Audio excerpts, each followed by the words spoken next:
স্বাধীনতা বিরোধী অপশক্তির সাথে কথা বলেন, ঠিক না বেঠে? লড়াই হবে সার্বভৌমত্বের যারা বিরোধিতা করে তাদের সাথে, কথা বলেন ঠিক কিনা? লড়াই হবে ধর্মদ্রোহীদের বিরুদ্ধে যারা ধর্মকে ব্যবহার করে সাধারণ মানুষের ইমেজকে ব্ল্যাকমেইল করে তাদের নিজের ব্যক্তিগত স্বার্থ হাসিল করে এই দেশের 65% সুন্নিপন্থী মুসলমানদেরকে মাইনাস ফরমানে রেখে যারা বৈষম্যের দেওয়াল তৈরি করেছে, আমরা সকল তরিকাপন্থীরা ওই বৈষম্যের দেওয়াল ভেঙে টুকরা টুকরা করে দিতে, কথা বলেন ঠিক কিনা?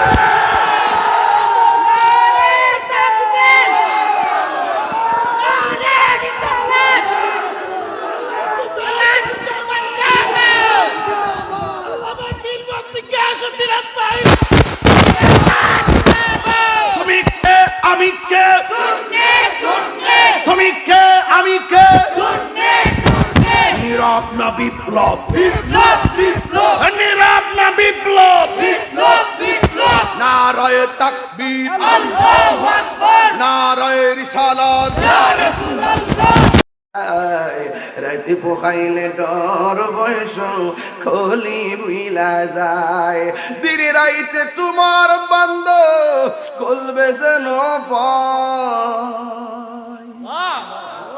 দিনে রাইতে তোমার বান্দার কলবে যেন পাই, আল্লাহ রাই তৈলে ডরাই, রাতে বহাইলে ডর বয়স কলি বইলা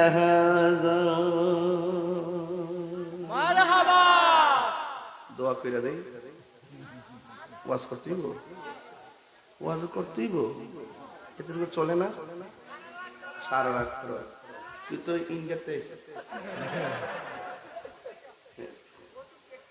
সারা রাত ফাইকের কথা শুরু করছিস, কি রে কইতে আইছিস? এটা কইতে আইছিস রে? আর আশেকে বেবুজ দিবুরা বাজান, ও বাজান, রাত্রি কি 12টা বাজে? মনে হয় যেন মাগরিবের আজান। প্রেমিকের জন্য দিন আর রাত নাই, কথা কোন ঠিক না বেটা? প্রেমিকের জন্য যত রাত্র গভীর হবে ততই প্রেমের সময় হবে, কথা বলা ডেকে না। প্রবাসী কইছে গজলটা গাইতাম, 3টা গজল গাইছে, এরা 4-5 দিছে। মারহাবা জোরে গো মারহাবা। আমার ভাইরা, আজকে যারা এখানে এসেছেন আওয়াজ করে বলুন, ইজ্জতের মালিক কে? কবরে আযাব কি সত্য না মিথ্যা? আর বড় করে কেন, সত্য না মিথ্যা? আল্লাহ বলেন ওয়ামা ইয়াস্তাবিল আহইয়াউ ওয়ালাল আমওয়াত, যারা জিন্দা যারা মুর্দা তারা কখনো এক হতে পারে না। আমরা বাড়ি থেকে আসছি, হায়াতে বাঁচলে আবার বাড়িতে চলে যাব, কিন্তু যারা মরে গেছে কবরে চলে গেছে তারা কি আর ফিরে আসবে না? তাহলে বোঝা গেল যারা জিন্দা যারা মুর্দা তারা কখনো এক হতে পারে না। ইন্নাল্লাহা ইয়াসমিউ মান ইয়াশা, আল্লাহ বলেন আমি আল্লাহ যাকে ইচ্ছা করি তাকে কবরে আযাব দেখার ক্ষমতা দান করি। আপনারা জবান করে বলুন, আমার নবী কবরে আযাব দেখার ক্ষমতা আছে না নাই? আমার নবী কবরের আযাবের কান্নার আওয়াজ শোনার ক্ষমতা আছে না নাই? নবীকে সেই ক্ষমতা দিয়েছেন কে? আল্লাহ। তাইলে আল্লাহ যদি ক্ষমতা দিয়ে থাকে আমাদের বাপ দাদার কোনো ক্ষতি আছে? আল্লাহর হাবিব সাল্লাল্লাহু আলাইহি ওয়াসাল্লাম দুইটা কবর পাশ দিয়ে যাচ্ছেন, ওই 2টা কবরের মধ্যে আযাব হইতেছে। রাসূল দাঁড়ায় গেলেন, সাহাবায়ে কেরাম বললেন ইয়া রাসূলুল্লাহ আপনি দাঁড়ালেন কেন? আল্লাহর হাবিব বললেন আমি দেখেছি 2টা কবরে আযাব হচ্ছে। সাহাবায়ে কেরামকে রাসূল বললেন 2টা খেজুরের ডাল নিয়ে আসো। খেজুরের ডাল এনে 2টা কবরের মধ্যে ঘিরে দিলেন। সাহাবায়ে কেরাম বললেন ইয়া রাসূলুল্লাহ দাঁড়িয়ে গেছেন কবরে আযাব হচ্ছে, আবার 2টা কবরে ডাল লাগালেন কেন? রাসূল করিম সাল্লাল্লাহু আলাইহি ওয়াসাল্লাম বললেন যতদিন পর্যন্ত এই ডালগুলো জিন্দা থাকবে, ডালগুলো কাঁচা থাকবে, ততদিন পর্যন্ত কবরের আযাব হালকা হবে।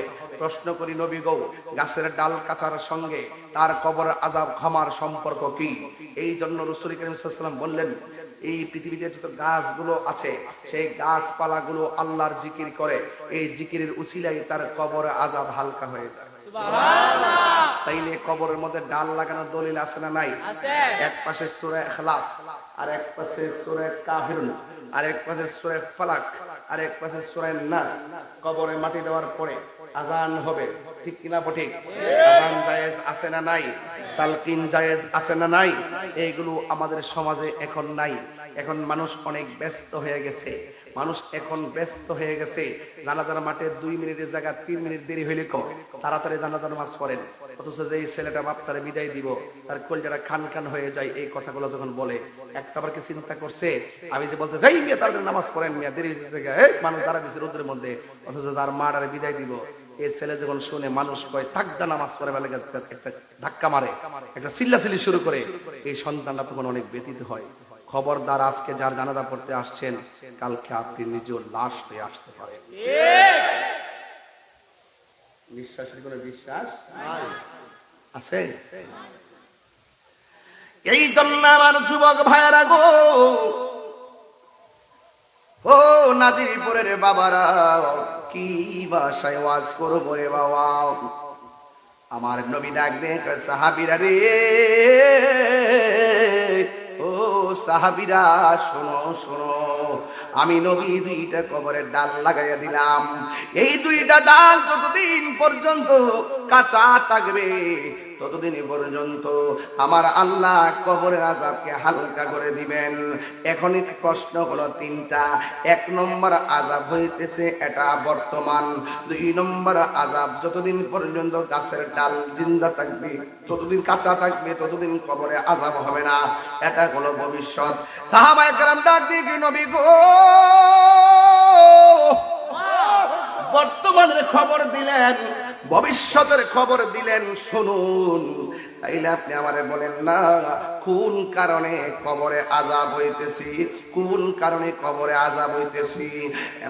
আপনারা জবান খুলে কোন, আমার নবী জানে কি জানে না? ইন্নাল্লাহা ইউসমিউ মাইয়াশা,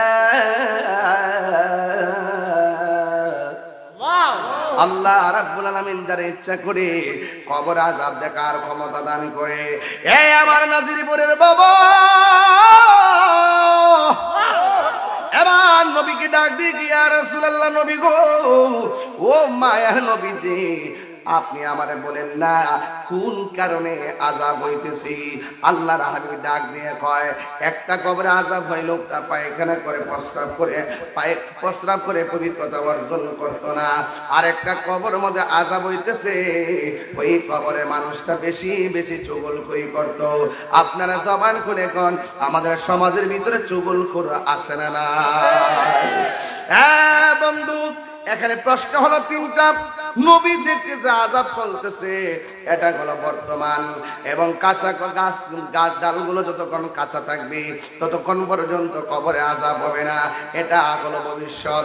আর আল্লাহর হাবিব বললেন প্রস্রাব করে ডিলা কোনো ব্যবহার না করার কারণে তার কবরে আযাব হচ্ছে, এটার নাম হলো ভবিষ্যৎ। এখন আপনারা বলেন অতীত বর্তমান ভবিষ্যতের জ্ঞান আমার নবীর কাছে আছে না না? পাইলে নিরালাহি গো নবী, পাইলে নিরালাই, পাইলে নিরা, 2 কদমে চুমু খাবো, 2 কদমে চুমু খাবো, চরণে ধুলি মাখিবো গায়ে, পাইলে নিরালাই গো নবী, পাইলে নিরালাই, বলো পাইলে নিরালাই গো নবী, পাইলে নিরালাই। আমার নবী নূরের নবী, আমার নবী জিন্দা নবী, বলো আমার নবী নূরের নবী, আমার নবী জিন্দা নবী। ওরে দয়া করে তাই গো নবী মরণের বেলায় বলো না, দয়া করে তাই গো নবী মরণের বেলায়, পাইলে নিরালাই গো নবী, পাইলে নিরালাই, পাইলে নিরালাই গো নবী, পাইলে নিরালাই। 2 কদমে চুমু দেব, 2 কদমে চুমু দেব, করণে ধুলি মাখিব গায়ে, পাইলে নিরালাই গো নবী, পাইলে নিরালাই, পাইলে নিরালাই গো নবী, পাইলে নিরালাই। কঠিন হাসরের, মাশাআল্লাহ মাশাআল্লাহ, প্রবাসীর পক্ষ থেকে 500 টাকা। প্রবাসীর পক্ষ থেকে আসছে তো এখানে একটা ইংলিশটা মাপ দিয়ে গেল 500 টাকা মারহাবা জোরে গান একটু মায়া লাগা আরে কঠিন হাসরের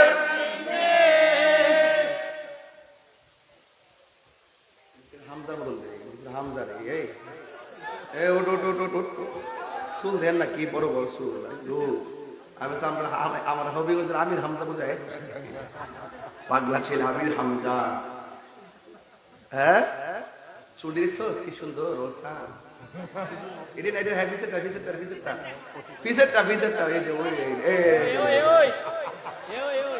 খেয়াল করছেন নি আল্লাহু আকবার কথা কি লেখা বাজার 12টার পরে ওয়াজ করলে বহুত কথা কোন লাগে বাজার কত কম ওয়াজও করব আওয়াজও করব আর মাঝে মাঝে ডাব্লিউ গুলোর একটু সাইজও করব কথা কম ঠিক না হাত তুলে বলো ঠিক ঠিক বলো আমার নবী কবরে আযাব দেখার ক্ষমতা আছে না নাই ভবিষ্যতের এলেম আছে না নাই অতীতের এলেম আছে না নাই বর্তমানে এলেম আছে না নাই আল্লাহ পাকা মালাম তাকুন তালাম কিয়ামত পর্যন্ত যা হবে সব নবীর সিনায় আল্লাহ ঢেলে দিয়েছেন কথা বলে আল্লাহু আকবার ইয়া রাসূলুল্লাহ জিন্দাবাদ জিন্দাবাদ হুশিয়ার সাবধান হুশিয়ার সাবধান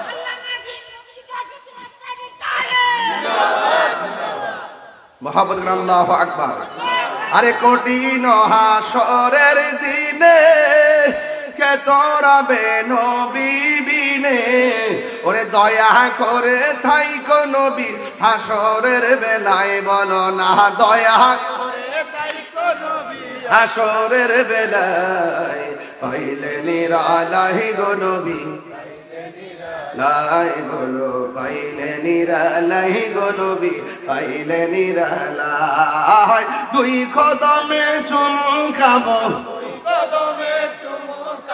চরণে ধুলি মাখিব গাই পাইলে নিরালাই গো নবী পাইলে নিরালাই জোরে জোরে কি আল্লাহু আকবার বলা যাবে না আমার নবী দেখার ক্ষমতা আছে না নাই আর জোরে বলো আছে না নাই নবী আমার ডাক দিয়ে কি ও উম্মত কবরে আযাব বড় ভয়ঙ্কর হাসরের ময়দানটা আরো ভয়ঙ্কর এই জন্য হাসরের ময়দানে যাওয়ার আগে ওই কবরে ঢোকার আগে আল্লাহর বিধান মানার দরকার আছে না নাই এত হাজার মানুষ আমার এত রাত্রি কোথায় থেকে এসে ভরে গেল ও বন্ধুরে আমার আমরা দুনিয়ার পাগল নই সব পাগল নই কিছু পাগল এমনও আছে যারা আল্লাহ নবীর প্রেমে দেওয়ানা কথা বলা ঠিক কিনা হ্যাঁ বন্ধু আমি বলেছিলাম কবর বড় সাংঘাতিক জায়গা এক ব্যক্তি তার বাবারে কবরের মধ্যে শোয়াইল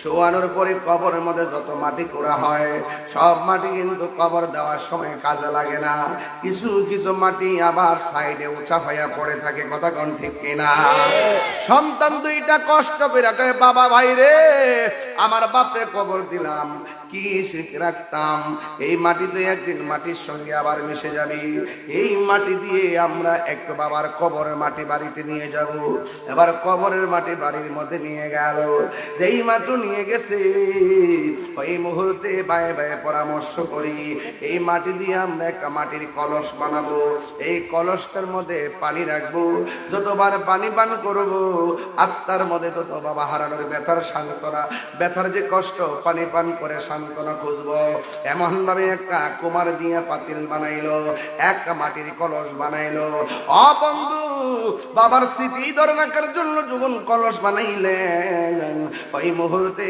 সন্তান দুইটা বাবার কলস বানাইয়া ওই কলসের ভিতরে পানি রাখছে রাতের বেলায় যেই মাত্র সকাল হইয়া গেছে ওই কলসের পানিটা আগুনের চাইতে আরো বড় গরম হইয়া গেছে এবার ভাই ভাইরে ডাক দিয়া কই ভাই রে ও ভাই রাতের বেলা কলসের মধ্যে পানি রাখলাম, এও আবার মাটির পাতিল, কিন্তু পানি কেন গরম হয়ে গেল ব্যাপারটা তো বুঝলাম না।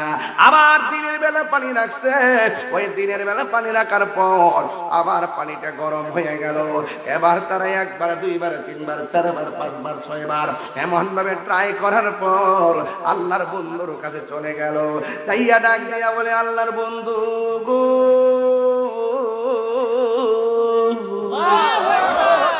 ও আল্লাহর বন্ধু, আমার বাবা মারা গেছে, আমার বাবা কবরের মধ্যে গেছি, কিন্তু বাবার কবরের মাটির উচ্ছিষ্ট মাটি দিয়ে আমি একটা কলস বানাইলাম।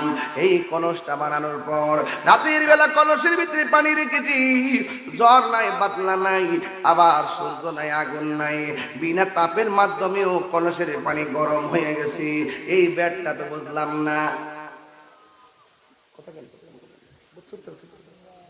ডাক দিয়ে বলি, ও পৃথিবীর মানুষ, নবীর আল্লাহর বন্ধুরে ডাক দিয়ে, বন্ধু গো, আমার বাবার কলসের মধ্যে পানি রাখলাম রাতের বেলা, সকালে ওইটা দিয়ে পানিটা গরম হয়ে গেছে, সকাল বেলা রাখলাম, আবার বিকাল বেলা গরম হয়ে গেছে।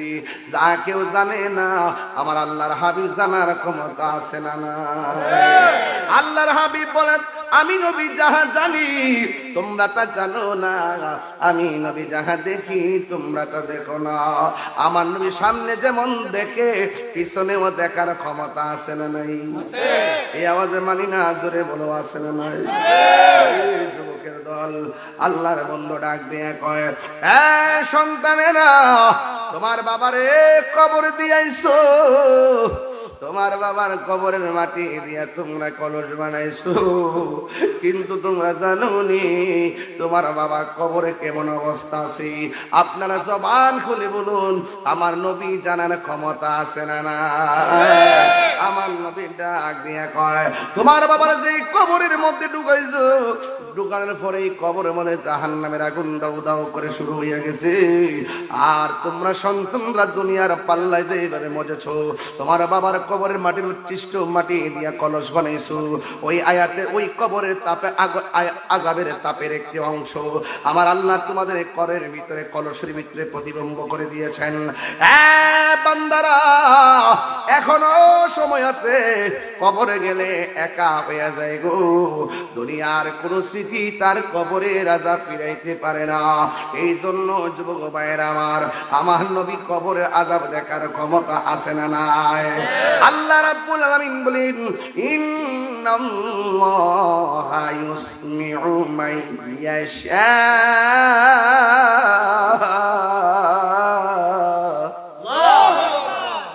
আল্লাহ রাব্বুল আলামিন বলেন, আমি আল্লাহ যারা ইচ্ছা করি তারে কবরের আযাব দেখার ক্ষমতা দান করি। এই জন্য বাবা, কবরের আযাব বড় কঠিন। দুনিয়ায় যতই তুমি চলাফেরা করো না কেন, একটা কথা মনে রাখবা, দুনিয়ার মানুষ টাকার ভাগ নেই।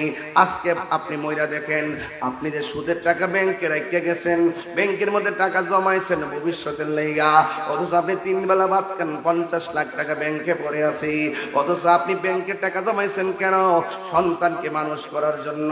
তবে একটা কথা মনে রাখবেন, আপনার কষ্টের টাকা দিয়া যতটুকু পারেন দিয়া মানুষের মতো সন্তানটারে মানুষ বানান, দেখবেন এই সন্তানটা আপনার কবর জিয়ারত করতে চলে যাবে। আর যদি আপনি ব্যাংকের হারাম টাকা, সুদের টাকা লাগাইয়া যান, আপনি কবরে যাওয়ার পরে জুতার বাড়ি খাইবেন, আর আপনার সন্তান ওই টাকা দিয়া পাতি হাং পালসার দিয়া মাস্তানি করবে। জোরে বলেন ঠিক না বেঠি?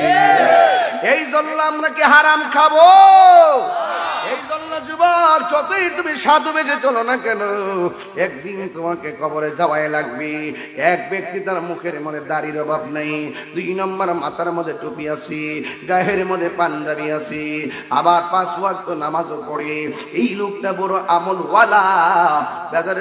বাজারের মধ্যে দেখবেন যে এই লোকটা বড় টুপি দিয়া রাখে, যে এই লোকটা 5 ওয়াক্ত নামাজ পড়ে, তার ব্যবসাটা বড় ভালো চলে। ওই লোকটা যেমন করে মাথার মধ্যে টুপি, আবার 5 ওয়াক্ত নামাজ, এমন ভাবে নামাজ পড়তো। আর ব্যবসাটা বড় বাজারে 1 নম্বর ছিল। কেন কেন কয় লোকটা নামাজ পড়ে, কেন কেন কয় মাথায় টুপি থাকে, কেন কেন চলার মধ্যে কোনো বেজাল দেখি না। কিন্তু আল্লাহ না করে রে বাবা, এই লোকটা হঠাৎ করে একদিন দুনিয়া ছেড়ে চলে গেছে। আপনারা জবান খুলে কোন হায়াতের মালিক কে? এই আওয়াজে মানি না, জবান খুলে বলেন কে? বন্ধু, এই লোকটা যেই মাত্র মারা গেছে, হাজার হাজার মানুষ শোকের কাতরে বেসে গেছে। এবার যেহেতু লোকটা নামাজ পড়তো, মাথার মধ্যে টুপি আছে, দুদিন নামাজ কাজা করে নাই, সব করে অনেক মানুষ তার কবরের পারে গেছে কবর করার জন্য। আঙ্গু দেশের মধ্যে কবর কোরআনের মানুষ কিন্তু বেশি পাওয়া যায় না, যারা করে তারাই করে, নতুন করে কেউ সংযুক্ত হয় না। অথচ আল্লাহর হাবিব বলেছেন, যারা গোসলখানায় পানি আগায়া দিবে আর গায়ের মধ্যে কাফনটা গোসলের পরে পরাইয়া দিব, আমার আল্লাহ ওই লোকটার গায়ের ভিতরে স্বর্ণ দিয়া মুদ্রিত একটা জান্নাতের জামা উপহার দিয়া দিবে। এই আওয়াজে মানি না, জোরে জোরে কন্যা সুবহানাল্লাহ। এখন কবর করিনি, আরে করিনি ভাই, যারা কবর করে, আল্লাহর হাবিব বলেন শুধু তাই নয়, যারা লাশটারে গোসল দেওয়ায়, যারা লাশটারে কাফন পরায়, যারা মানুষকে শেষ পর্যন্ত কবর নিয়ে শোয়া দেয়, আমার আল্লাহ রাব্বুল আলামিন তার জীবনে 40 বার গুনাহ মাফ করে দেয়। একদিন মাটির ভেতরে হবে ঘরে মন আমার, কেন বন্ধ দালানে ঘর রে মন আমার, কেন বন্ধ দালান ঘর। কান পাখি উড়ে যাবে পিঞ্জর ছেড়ে, ধরা দামে সবই রবে, তুমি যাবে চলে, ঠিক না? বন্ধু বান্ধব যত, মাতা পিতা তারা শত, হয়ে যাবে সবই তোমার প্রেম আমার, কেন বান্ধ দালান ঘর রে মন আমার, কেন বান্ধ দালান ঘর। বাড়ির জায়গায় বাড়ি, গাড়ির জায়গায় গাড়ি, নারীর জায়গায় নারী, তুমি চলে গেলে আসল বাড়ি, জবানটা খুলে বলো সেই বাড়ির নাম কি? আর আওয়াজ করে কি? ওই কবরে যারা গেছে তারা কি ফিরে আইছে? এবার লোকটা মারা গেছে, কবর করতে গেল। আমার দেশের পোলাপান এখনো কবর মাইয়াতকে কেমনে গোসল দিব এটাও জানে না। যতই কথা বলেন সত্য সত্য, কেমনে গোসল দিতে হয়, গোসল দেওয়ার নিয়ম কি, উযু কেমনে করবে, খিলাল কখন করবে, ডান কাত কখন করবে, বাম কাত কখন করবে। আমি মাঝে মাঝে আমার এলাকার মধ্যে মানুষ যখন মারা যায়, পুরুষ হলে আমি তার গোসলখানায় যাই, হয়তো একটু পানি আগায় দেই, আর সবচেয়ে একটা কাজ বেশি করি, পেটের মধ্যে চাপ দিয়ে যখন তার ময়লা বের হয়, আমি অনেকগুলা লাশের নিজে হাত দিয়া ময়লাগুলো টিস্যু দিয়ে এবং আপনার কি যে বলে এটাকে, গামছা দিয়ে এটাকে সুন্দর করে হিলা দিয়ে পরিষ্কার করে দেয়। যুবক ভাইয়েরা আমার, একটা কথা মনে রাখবেন, ওই মৃত্যু মানুষটাকে যখন গোসল করাইতে যান, এই জায়গাটা কত কঠিন জানেননি। একটা বার তার দিকে তাকাইবেন, দেখবেন নিথর দেহটা পড়ে আছে, নড়াচড়া করে না। এই একটু হাতের দিকে তাকাইবেন, এই হাত দিয়ে কত নড়াচড়া করে কত চাল চাললো, মরার পরে হাতটা লড়ে না। এই পা দিয়ে কত জায়গা গেল, কিন্তু পাটা আর লড়াইতে পারে না রে। চোখ দিয়ে তাকায় তাকায় কত দেখলো, এন্ডিমিন টাইমে চোখ দিয়ে কিছুই দেখে না। আর মনে মনে ভাববেন, এই লোকটার যে অবস্থা হয়েছে, আমারও বুঝি এই অবস্থা হবে, ঠিক কিনা?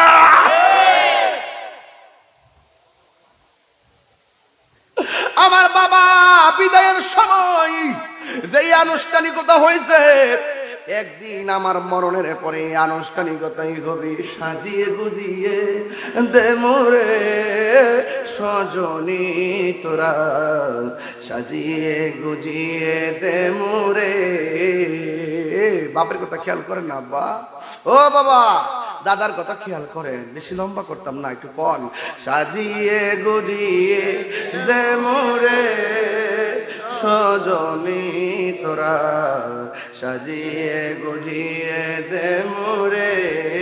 আমার যুবক বলা পানি কণ্ঠ খোলেন, সাজিয়ে গুজিয়ে দে মোরে সজনী তোরা, সাজিয়ে গুজিয়ে দে মোরে। এত রঙিন এত কাপড় কিছুই ভালো লাগে না মো, এত রঙিন এত কাপড়,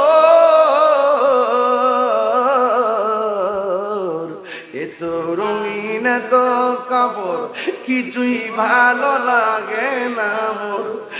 রাতুর গোলাপ সর সাদা কাপড় আমায় পরাই দে সজনী তোরা, সাজিয়ে গুজিয়ে দে মোরে, সাজিয়ে গুজিয়ে দে মোরে সজনী তোরা, সাজিয়ে গুজিয়ে দে মোরে। এই বড়ই পাতার গরম জলে আরে ভুয়ায়া মশারির তলে, আল্লাহু আকবার কোন তিনবার কোন আল্লাহু আকবার। বড়ই পাতার গরম জলে শুয়ায়া মশারির তলে, বড়ই পাতা গরম জলে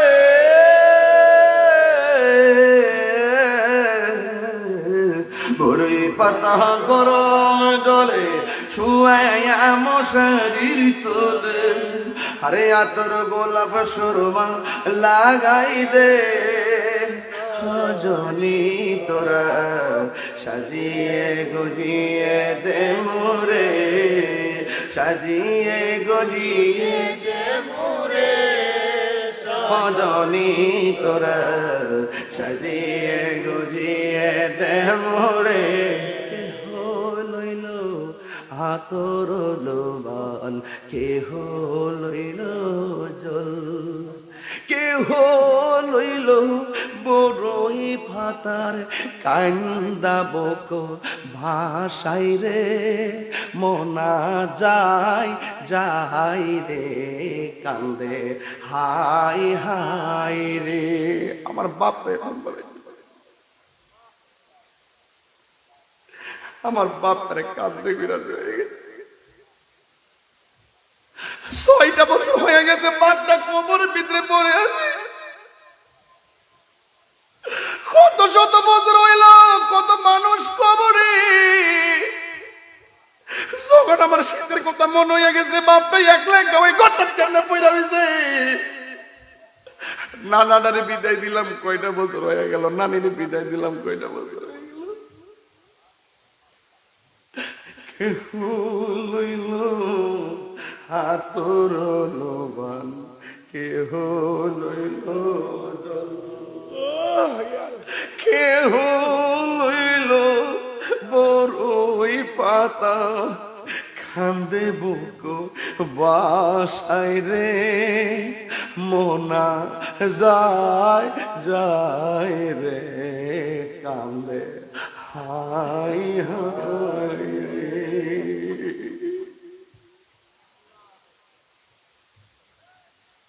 ওই কবরের ভিতরে মানুষ কেমনি জনম জনম পয়রা রয়েছে, ওই কবরে বুঝি আমিও পয়রা থাকবো, কেউ বুঝি আমার খবর নেবে না, এটাই বাস্তব। সুদীর বন্ধু অনেক হই, কিন্তু চলে গেলে কেউ কারো হয় না রে। ওই লোকটা মারা গেল, মারা যাওয়ার পরে সব মানুষ সব করে কবর করতে গেল, কবর করতে গেল। কবর করা শেষ হয়ে গেছে, হঠাৎ কইরা দেখে কবরে সাপ এসে গেছে। নাউজুবিল্লাহ, জোরে বল। সাপ দেখে সবাই ডরাইয়া গেছি। কি ব্যাপার, লোকটা নামাজ পড়তো, কেন কবরে সাপ পাইলো? আপনারা বলেন সাপ কি আশীর্বাদ না অভিশাপ? আরো জোরে কোন, দোয়া নাকি বদদোয়া? ভালো নাকি মন্দ? সুখ নাকি কষ্ট? অথচ লোকটা নামাজ কাজা করে নাই, অথচ লোকটা নামাজ কাজা করে নাই, মাথা থেকে টুপি ফালাই নাই। এরপরে লোকটার কবরে কেন সাপ? এই জন্য সবাই টেনশনে পড়ে গেল। এবার মনে মনে ভাবে,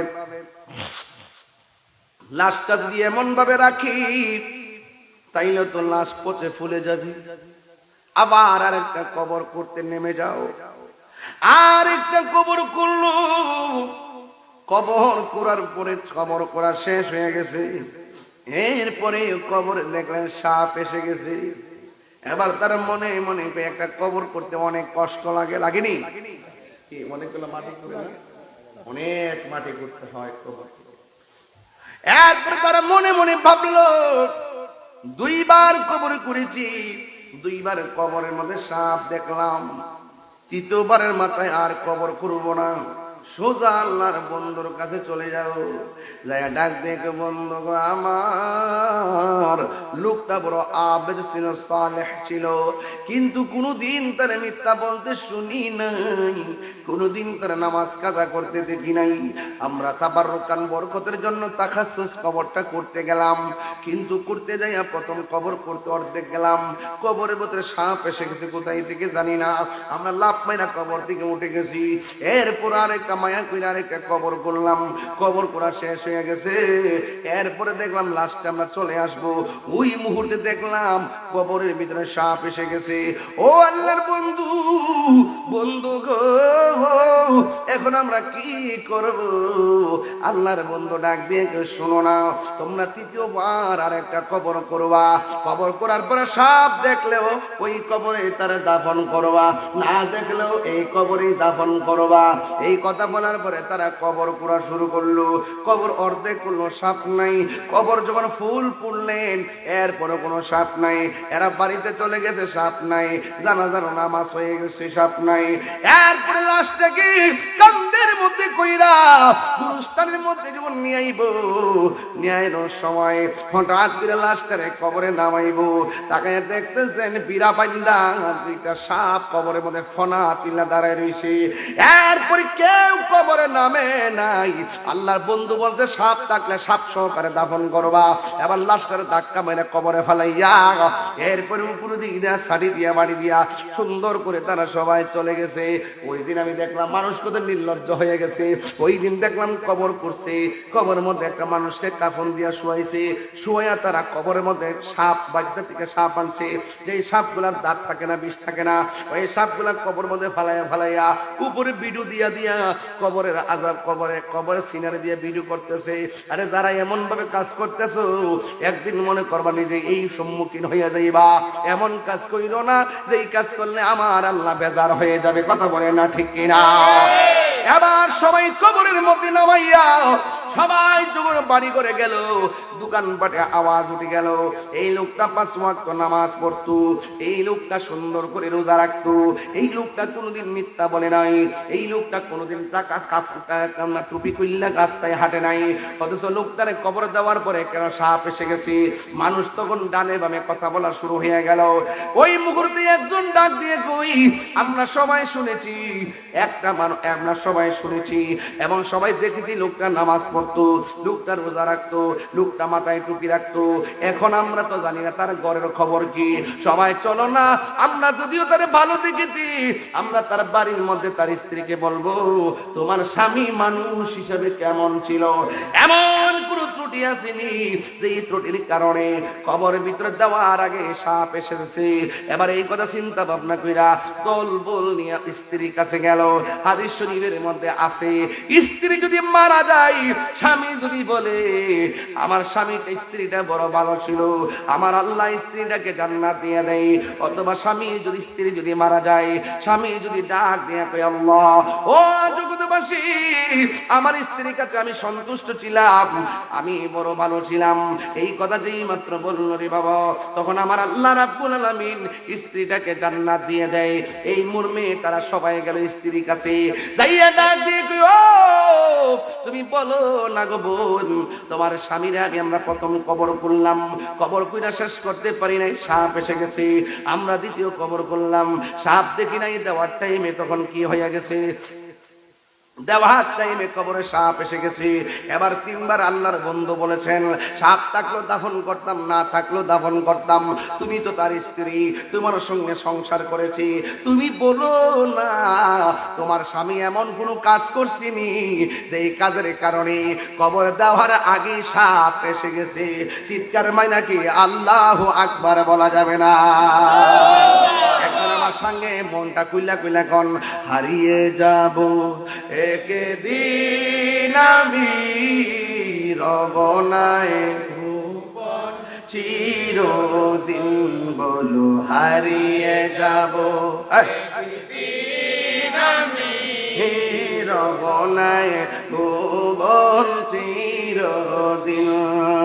ক্ষমা করে দিও তোমরা আমায়, বলো ক্ষমা করে দিও তোমরা আমায়, ভুল করে তাকে যদি কোনো দিন হারিয়ে যাব আর বনায় ভুবন চিরদিন। পাশে বাগানে বা গুরুস্থানে হয়তো দিবে মোরে কবর। মারহাবা কয় না রে আমার ভাইরা, দেখেন না আমার আপনারা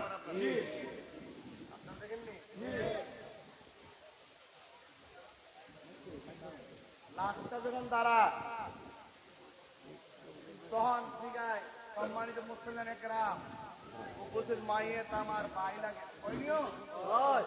চলাফেরা করতে যায়, যদি কোনো অন্যায় করে থাকে আর চলাফেরা ক্ষেত্রে যদি লেনদেন থাকে আমরা বাড়ির কাছে আপনার কাছে কয়েন আমরা লেনদেন দিয়া দিব, কয় নেই আর আমাদের পরে দুর্গন্ধ যারা আইছে এই মুখের বাজার ছেলে ডাইল বাজার রাজনীতি কয় নেই ওই রাস্তায় পাশে মাপ চার একবার। যদি দুনিয়া থাকে যদি মাপটা চাহিদা লাভ হইব নি? লাভ হইব। এই জন্য কইছি হারিয়ে যাব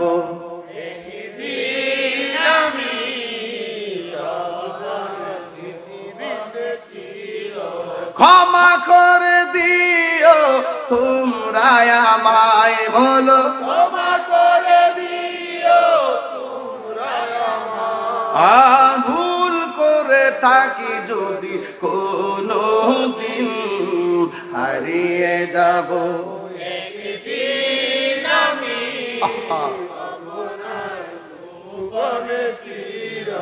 বাঁশি বাগানে বা গুরুস্থানে হয়তো দিবে মোরে কবর। বাঁশি বাগানে বা গুরুস্থানে হয়তো দিবে মোরে কবর। তোমরা আমায় যাবে ভুলে রাখবে না জানি কোন খবর, পড়বে কি মনে আমার কথা, ফেলবে কি অস্ত্র কোনো দিন হারিয়ে যাব একদিন আমি চিরদিন হারিয়ে যাব হারিয়ে যাব একদিন আমি রবনায় ভুবন চির। সবাই সবাই ক্ষমা করে দিও তোমরা আমায়, বলো ক্ষমা করে দিও তোমরা আমায়, ভুল করে তাকে যদি কোনো দিন হারিয়ে যাব, রব নাই ভুবন চিরদিন। স্বামীর হাকিকত স্ত্রী জানে কি জানে না? আরো জোরে কোন জানে কি জানে না? ঘরের ভিতরে কি আছে ঘরের মালিক কি ভালো জানে নাকি বাইরের বেটা জানে? ঘরের মালিক কি ভালো জানে। ওই মুহূর্তে সমাজের মানুষ যায় চুপি চুপি যায় কয়, শোনো না গো বোন, তোমার স্বামী মারা গেছে। কবরে নামাইতে যায় প্রথম সাপ পাইলাম, কবরে নামাইতে যায় দ্বিতীয়বার সাপ পাইলাম, তৃতীয়বার সাপ সহকারে দাফন করলাম। এত ভালো মানুষটা নামাজ পড়তো, রোজা রাখতো, হজ করতো, সত্য কথা বলতো, সুন্দর ব্যবসা চলছে, আল্লাহ অনেক টাকার মালিক বানাইছে, কিন্তু কবরে সাপ কেন? আমরা দেখছি তোমার স্বামী বাইরে অনেক ভালো, কিন্তু তোমার স্বামী ঘরে কেমন ছিল? স্ত্রী ডাক দিয়ে কই, ও মুসল্লিরা কিরাম, সত্য কথা এখন আর গোপন করব না গো। আমার স্বামী ব্যবসা করছে ঠিক আছে, সব সময় ব্যবসার যে মূল্য আছে, গম আছে, ভুট্টা আছে, জব আছে, এইগুলোর সঙ্গে পাথর মেশাইয়া, মাটির কণা পাথরের কণা মিশাইয়া মিশাইয়া আমার স্বামী বিক্রি করে ওজন বাড়াইতো। আমি কতবার কইছি আপনি এই সমস্ত দ্রব্যের সঙ্গে পাথর মিশাইবেন না, কঙ্কর মিশাইবেন না, কিন্তু আমার স্বামীর উপরে পিটপাট থাকলো। কিন্তু আমার স্বামী গোপনে এইভাবে মানুষকে ফাঁকি দিত, এইভাবে ফাঁকি দিত। আমার সমাজের ভিতরে দেখবেন দাড়ি ফাল্লা আছে না নাই? দাড়ি ফাল্লা আছে, দাড়ি পাল্লা আছে। এখন দাড়ি পাল্লা চলে না, এখন ডিজিটাল বাইরেছে, কথা কোন ঠিক না বেডে? কি রে জানেননি, এটার মধ্যে টান দিলে বাট পারি, এমনি টান দিয়ে এমনি বাড়ি মারে, এমনি বাড়ি মারে। বাড়ি বাড়ি জান্নাতের টিকিট বেছে আসেনি, আসেনি? আরো জোরে জোরে বলো, টিকিট বেশ, টিকিট বেছে বেহেস্তন ঘরে ঘরে পাওয়া যায়। আরে ওই দিন ওয়াজ করতেছে, ওয়াজে কইতাছে কবর বেলে জিগাইব তোমার দুনিয়াতে দলটা কোনটা আছে? জুতার ব্যবসা বহুত ভালো, ধর্ম ব্যবসায়িক টিকা, কথা কোন ঠিক না? অনেকে আমাকে কিছু বলার চেষ্টা করে, হুজুর যে দুনিয়ার যে অবস্থা, আপনারা কিন্তু ফালাই ফুলাই দিব। আমি কেউ যদি ফালাই দেওয়াটা আল্লাহ লিখে রাখে, মাটি তুলে থাকলেও ফেলে দিবে। রাইট বলেছি?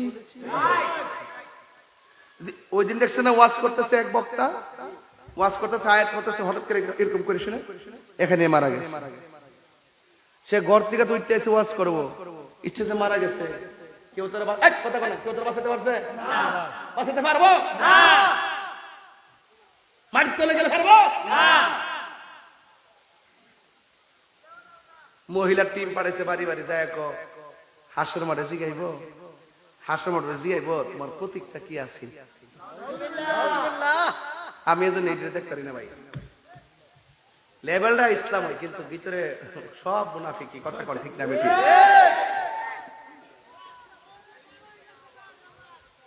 হ্যাঁ,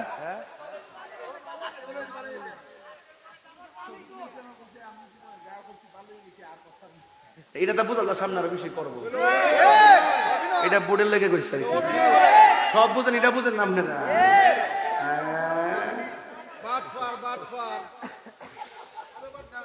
প্রেমের আগুন জ্বলে দ্বিগুণ রে দয়াল, জল দিলে নিহিবে না। এই তাহিরি প্রেম করিয়া কলঙ্ক ঘোষণা, প্রেম করিয়া প্রেমিক মরে রে, নাসির উদ্দিন সিপাশালা মরে না। আরে প্রেম করিয়া প্রেমিক মরে রে, আমার ফতে গাজী মরে না। আরে হাত তোলা বলো, ঠিক কিনা বলো?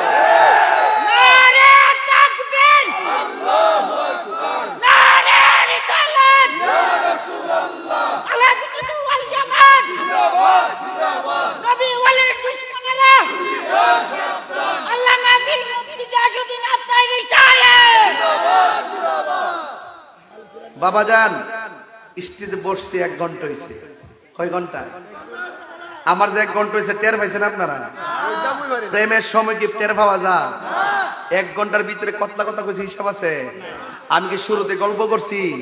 ডাইরেক্ট ওদের ঢুকে গেছে কিরে রাত্র বেশি দিকা যে 8টার সময় মাইক দিতাম, আধা ঘন্টা কথা কইলাম বলে ডাইনে ভাবে কইলাম বলে কিছু সময় আস্তে আস্তে বইয়া বইয়া কইলাম বলে আমার সময় যেমন কথা কইতে মন আমি 5 মিনিটে 1 ঘন্টার কথা বলতে পারি। কথার মতন কথা একটা হইলে চলে, কথা কোন ঠিক না মিথ্যা? বাপ ধরছে বাপ। হিন্দুরা কই মুল্লাডি কইতে গাইছে রে ইডিয়ে তো দিন আসিন কই ইডি তাই আমরা নাচানাচি বন্ধ করছে আরো। হিন্দুরা কই মুল্লাডি আমরা ডিস্টার্ব লাগে রোজার পূজা বলে এক কতই আবার যায় কি সুন্দর করে লেক্সাস বিস্কিট খাইতাছে। এখন তো গাড়ির মধ্যে বইয়া বিরিয়ানি খাইছি।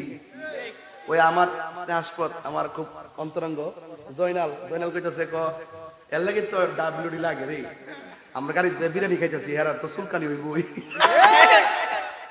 আমরা 4 জনে বইয়া থেকে বিরিয়ানির ফুটলা খাইতেছি গাড়ি করে। আমি জানি যায়া মাহফিল উঠতে জন্য লাগবে, কাউন্টার পড়তো না, পরে ব্যবস্থা করে নিচ্ছি। আমার কি গাড়ির বই মারি দিচ্ছিলাম কথা বলতে কিছু তো বুদ্ধিও কথা ঠিক না বেটে বাজান। তারপরে এরা তো সিনাল লাগে নাহলে আমার চুল কাশ হইলে মানে মানে হইল হিন্দুরা বলতেছে এগুলা আমাদেরকে এসে ডিস্টার্ব করছে। এই দেশে যদি সম্প্রীতির কথা বলতে হয় আমি কইছি, হিন্দু মন্দিরে যাবে, বুদ্ধ পেগোডায় যাবে, খ্রিস্টান গির্জা যাবে, মুসলমান মসজিদে যাবে, যার যার ধর্ম পালন করবে, কেউ কাউকে আঘাত করবে না, কেউ কারোর উপর জুলুম করবে না, কেউ হস্তক্ষেপ করবে না, কেউ কাউকে জোর জবরদস্তি করবে না, যার যার ধর্ম পালন করবে। আমরা প্রয়োজনে তাদের পূজার সময় আমরা কি করবো, নিরাপত্তার ব্যবস্থা করব। কিন্তু ওই সমস্ত মুল্লারা যারা ওই মন্দিরকে পিছনে রেখে বলে রোজার পূজা এক কথায় আল্লাহর কাছে শুকরিয়া আদায় করি আমরা যে পূজার মধ্যে আটকাম পারছি, এরকম ভাবে বলে বলে বলে বলে বলে বলে যারা ওই পূজার মধ্যে গিয়ে গিয়ে ভাব দিয়ে কথা বলছে, হিন্দুরা আমার হুজুর আমরা বুঝছি হারা বুড়ের লাগে আইছে।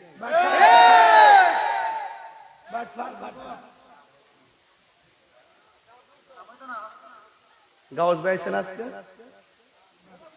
আইছেন? আচ্ছা আচ্ছা কিদারে কইতাছি না হুনস নাই কইতাছি খালি শুরু না করছি মানে ঠিক পরে মার গেলে তো আমি কেমন তুই তো কই দিস আমি কোনা দিছ হয় হয় তোর সিনজে মতে বল না বল আমার গোজের ইচ্ছা মতো কল তোমার তো পিছনে পাইতো না আমারই ভাইব গাড়ি সারা সব পাইব কোর্সে মধ্যে হুপ তো উল্টে গেল এই বাবা কাফের চাইতে মুনাফিক খারাপ ঠিক কিনা কোন এবার লড়াই হবে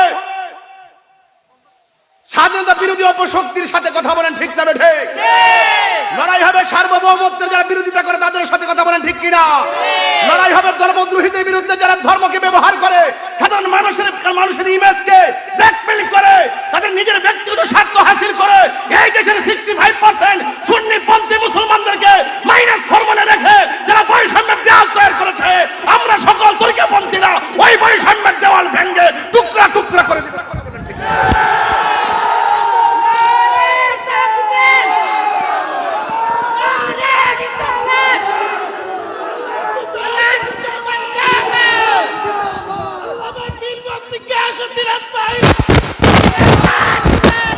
তুমি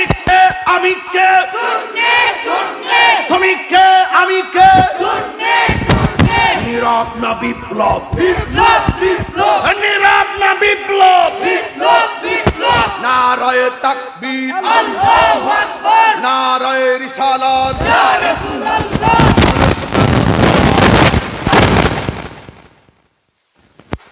এক পীর মাশাইখরা দুই না এক বৃহত্তর সুন্নি জোট দুই না এক আরো দরকারে দুই না এক আমরা কি আলগা আলগা নাকি একসাথে আছি একসাথে থাকতে চাই কি চাই না যেদিকে যাব একদিকে যাব যেদিকে লড়বো একসঙ্গে লড়বো তাহিরিরা জাহিরিরা বাতিনিরা সুন্নি পন্থীরা তরিকা পন্থীরা মাজার পন্থীরা তারা লাল চক্ষুকে ভয় করে না তাদের চোখের মধ্যে আছে মদিনাওয়ালা সমাজ গম্বুজের নকশা মোবারক কথা বলেন ঠিক কিনা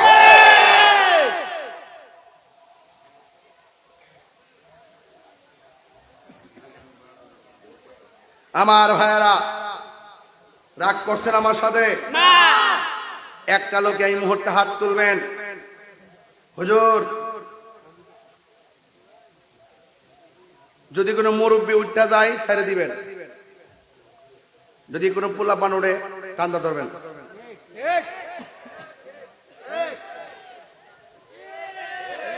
5 ঘন্টার ওয়াজের মজা পাইছেননি? বললে আরো বলতে পারবেন। আপনি যাই বলেন, আমি ডাব্লিউ থেকে ছাইরা দেবেন না, ফেলেন না। রাজনীতিবিদ হয়তো মনে করে যে তারা যে কত বিশাল, ওরা তো সুযোগ সন্ধানী বাবা। বিভিন্ন জায়গা তারা দখল করে বিভিন্ন উত্তেজিত পরিবেশ সৃষ্টি করে। আর আমরা সুন্নিরা পাড়ায় পাড়ায় সুন্নি, মহল্লায় মহল্লায় সুন্নি, এলাকায় এলাকায় সুন্নি, ইউনিয়নে ইউনিয়নে সুন্নি, উপজেলা উপজেলা সুন্নি।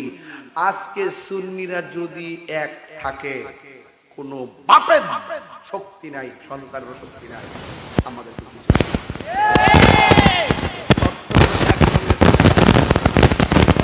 আলগা আলগা থাকবেন, পীরতান্ত্রিক থাকবেন। এক পিসাবরে গিয়ে কইলাম, বাজার ফিলিস্তিনি ইস্যুতে ঢাকা জাম লাগবে। বাবা রে, কই ফিলিস্তিন আর কই বাংলাদেশ, তোমরা যাও, আমি দোয়া করি। না বন্ড না, এটা ইসলাম, ওই মানে এটা হলো খানকাত বইয়া ইসলাম।